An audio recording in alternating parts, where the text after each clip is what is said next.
O nosso tema dessa noite é a ilusão da virtude. É quando o discurso moral se torna uma máscara.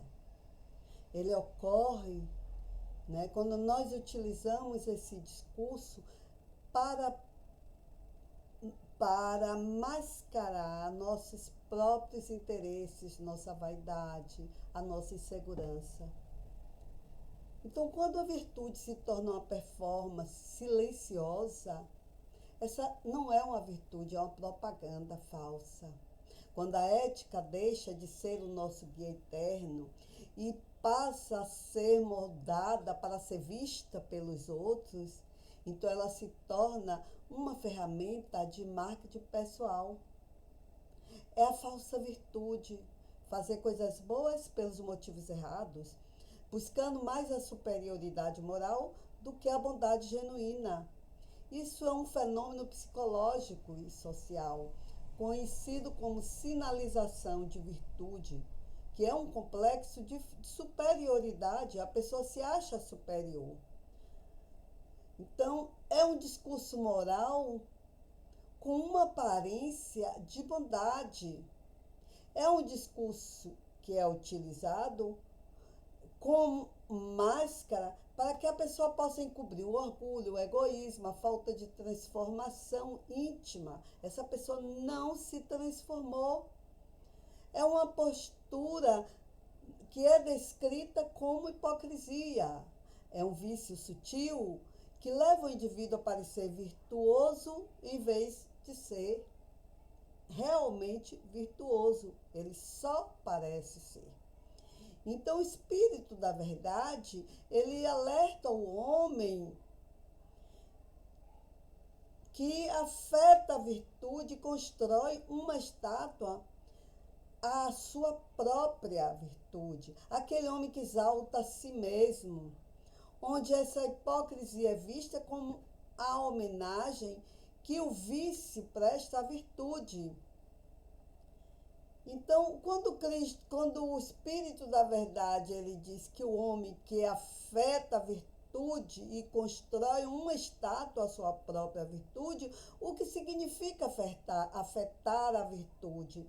É o homem que tem uma falsa humildade, que demonstra uma modéstia excessiva ou insincera, porque no fundo o que ele quer mesmo é ser elogiado.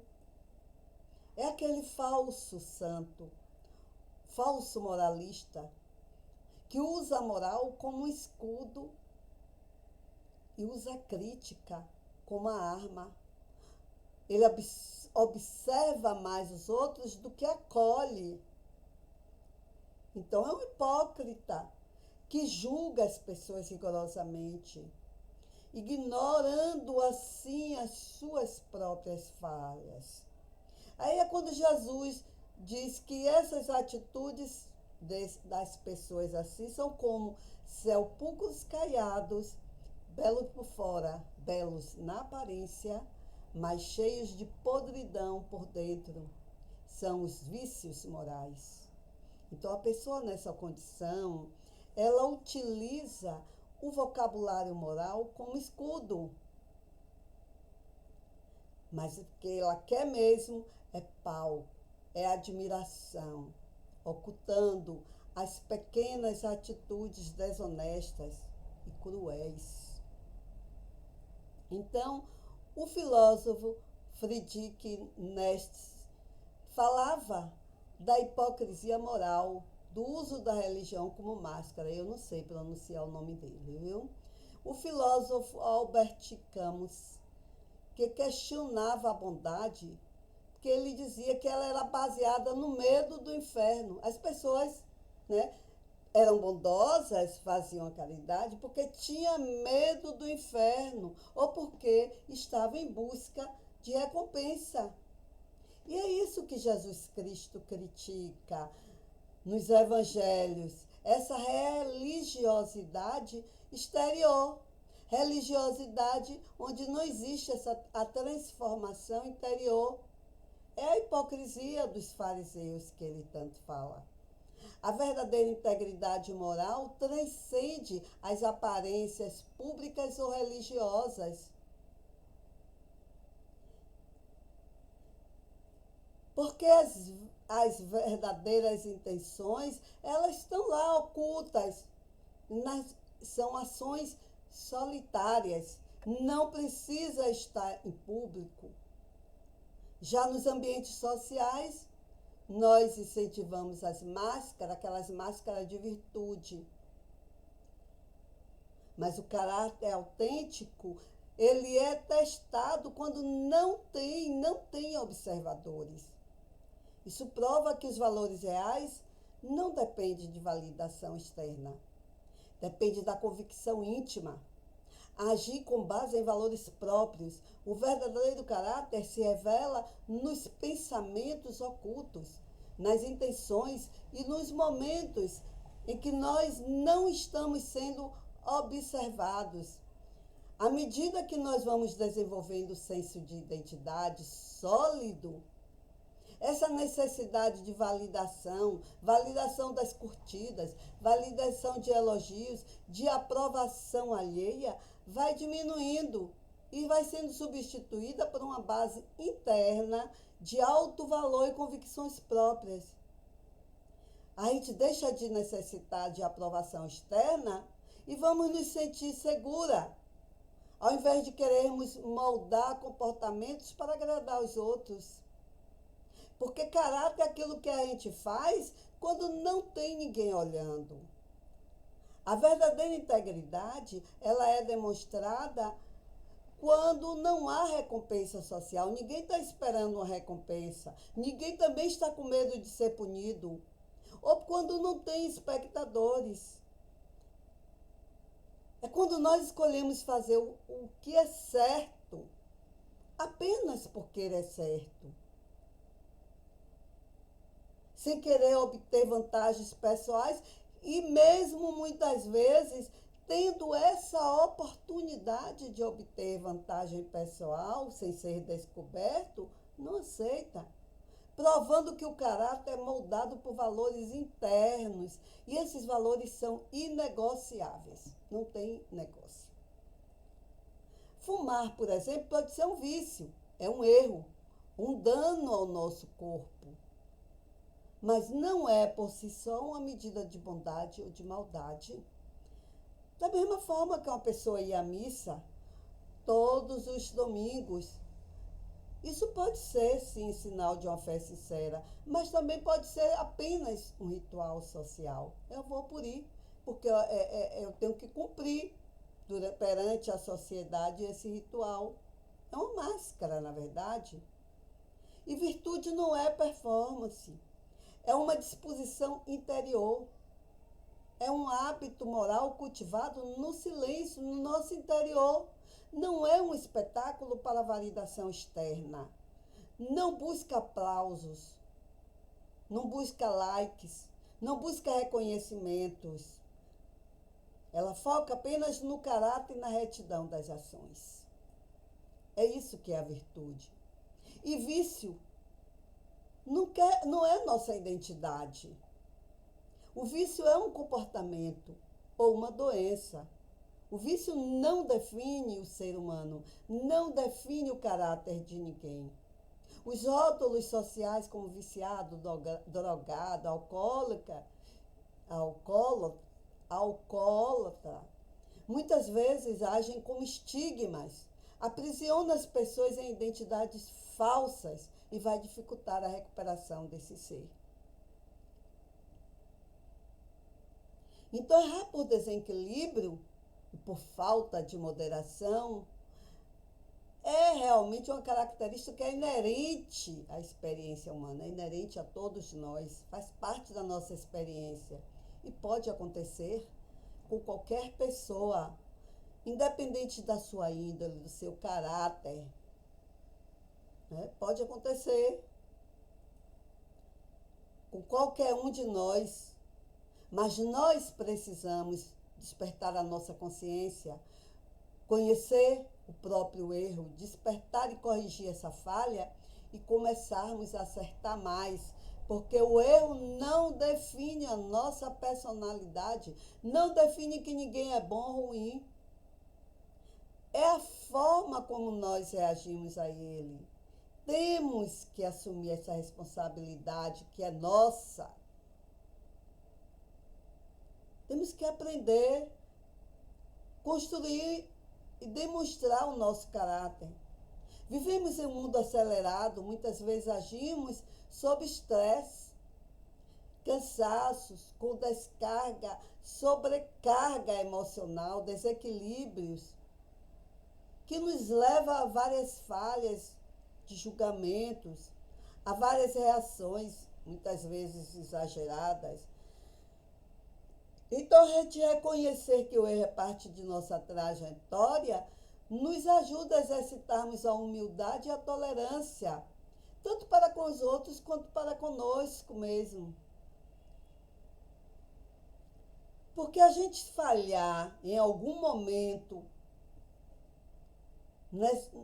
não conseguirmos manter o nosso equilíbrio em algum momento, não nos torna uma pessoa má. Só demonstra que somos humanos em constante processo de evolução.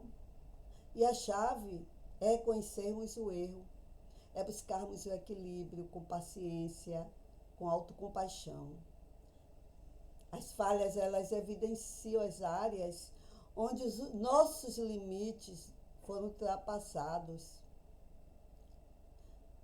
Sejam limites físicos, mentais ou emocionais. Isso só vai permitir que a gente possa entender melhor as nossas emoções.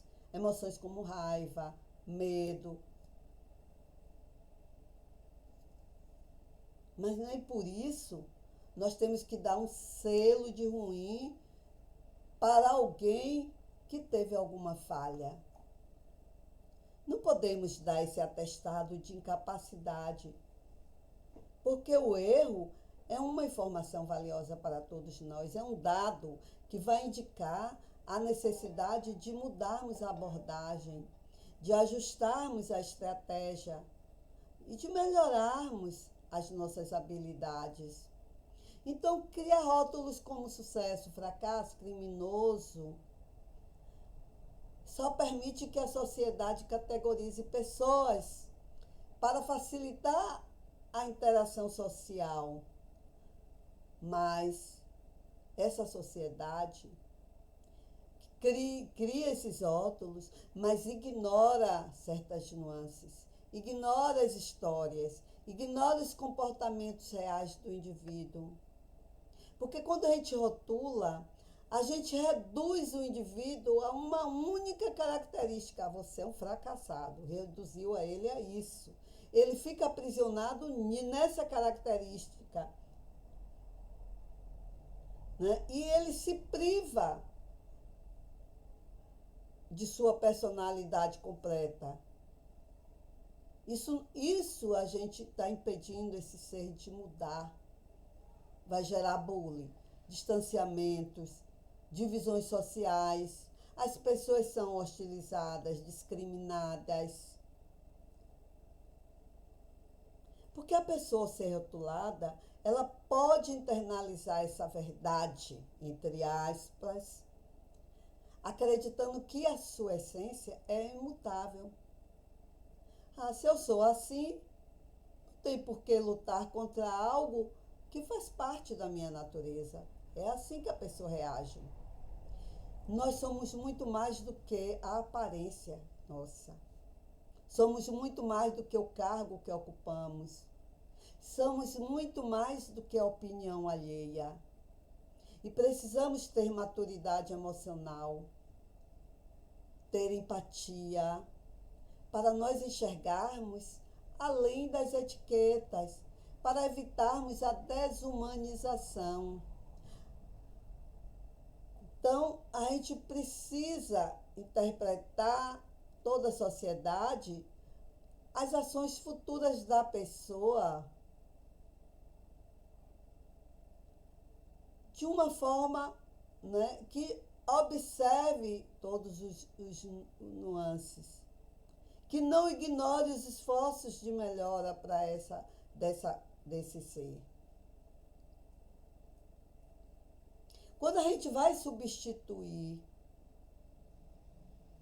toda essa complexidade que é o ser humano, toda essa sua história, o contexto que ele vive, o potencial desse ser humano por uma única falha, como um crime, um vício ou um erro, essa sociedade está criando uma profecia autorrealizável que vai dificultar a reabilitação desse ser. Se ninguém acredita que seja possível ela se reabilitar, nem a própria pessoa vai achar que é possível.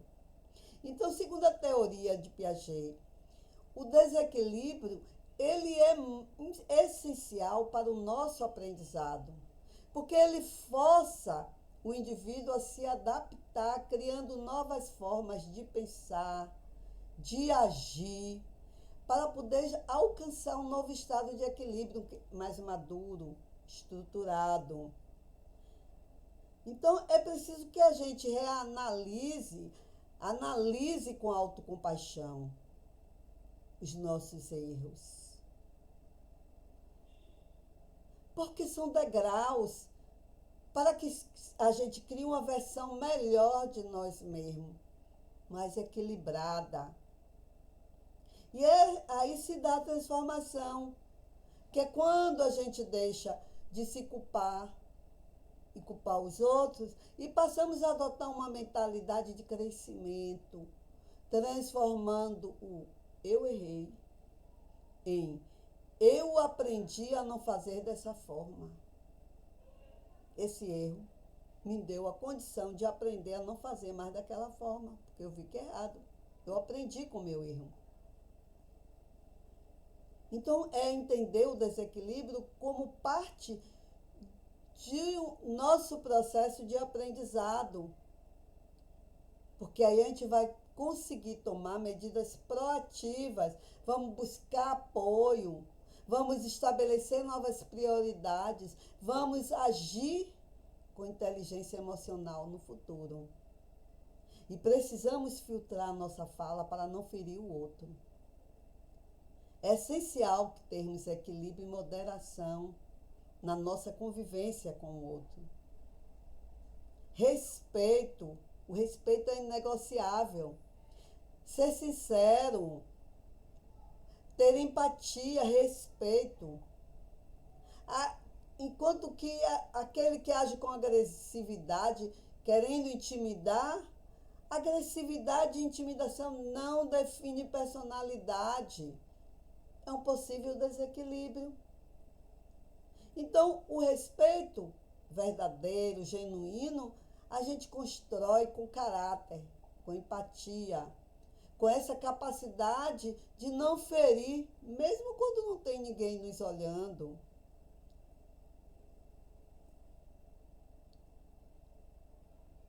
Então, quando nós erramos repetidamente com os outros, a gente percebe a falta de caráter, porque está causando prejuízo a terceiro, ferindo os sentimentos deles. Estamos manipulando, mentindo. Aí, quando a pessoa insiste nesse ato, é porque ela tem baixa consciência moral. É que essa pessoa realmente ela não está nem cogitando se melhorar. Ou se está, não é sincero. Aí vamos ver algum exemplo. Todos nós mentimos, mesmo que a gente não queira admitir. E as mentiras podem ser coisas banais no dia a dia. Por exemplo, dizemos que vamos para casa quando alguém quer sair com a gente. Às vezes, a gente não quer causar um mal-estar, mas estamos mentindo, dizendo à pessoa que vamos para casa, mas na verdade não vamos, é porque não queremos sair com essa pessoa. Mas é claro que existem mentiras muito mais graves e que envolvem consequências importantes. Mas todos nós estamos sujeitos a erros. E erros graves. Agora, existe uma diferença entre aquela pessoa que dá essa mentirinha, que, embora sejamos cheios de falha, mas é uma pessoa que tem consciência.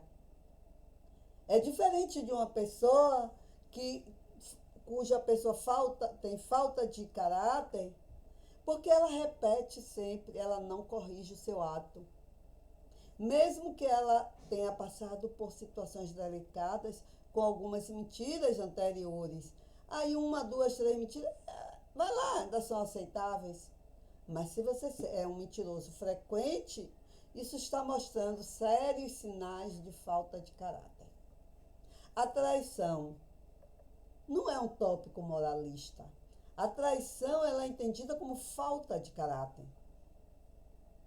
Mas também é preciso ocorrer, né, ter uma situação recorrente. Porque existe um pacto, seja com o casal, seja com o amigo, um pacto de fidelidade. Na sociedade, enfim, no trabalho. Isso, e o raciocínio é o mesmo para tudo, porque houve uma quebra de acordo, houve uma quebra da confiança. Então, as dívidas. Existem pessoas que realmente estão passando por situações complexas e por isso mesmo estão sem condições de fazer seus pagamentos, de cumprir com suas responsabilidades, suas contas. Mas existe também a má administração do dinheiro. Existe o consumismo desnecessário, comprar sem ter a intenção de pagar, comprando, mas não tem nem necessidade. Ou é aquela pessoa que pede dinheiro emprestado de um familiar, de um amigo, mas que não se sente na obrigação de pagar. Por quê? Porque se aproveita do vínculo afetivo existente. Isso, mais uma vez, está mostrando a falta de caráter. Mas quando existe a frequência das ações e a intenção de não querer pagar, pegar já com a intenção. E existe também o problema do tratamento diferenciado. O que pensar de alguém que só trata bem aquele que tem dinheiro, ou aquele que tem poder, ou aquele que pode lhe oferecer algo em troca? Comportamento interesseiro. E são sinais de falta de caráter. E aquela pessoa que manipula,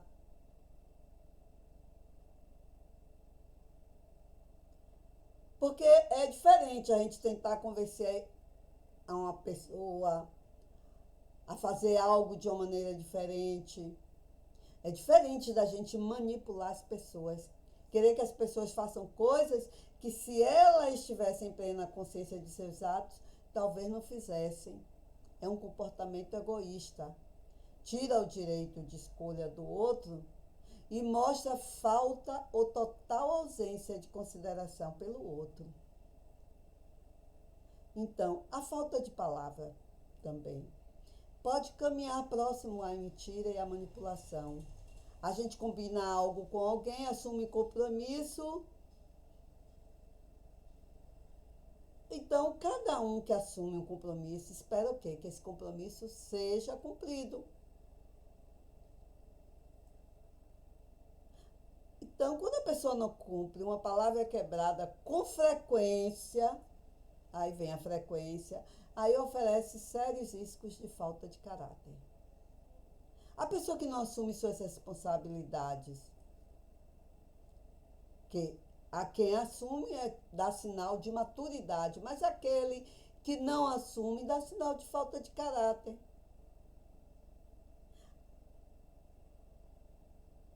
Se a pessoa continuamente, repetidamente, atribui aos outros responsabilidades por atos que deveriam ser assumidos por ele,